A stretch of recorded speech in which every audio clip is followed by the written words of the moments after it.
Hey friends, if you encounter the error device cannot access Windows Update files, then please watch this video. I will guide you through the resolutions. The first solution is to run the Windows Update troubleshooter. Right click on the Start button and select Settings from the menu. Go to the System tab on the list on the left hand side.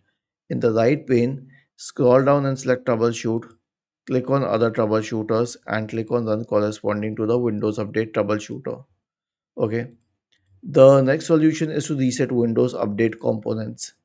We have a script for you. All you need to do is select the script completely. Okay, I will show you. And then copy it. Search for command prompt in the Windows search bar and click on Run as administrator. Paste it here and hit enter.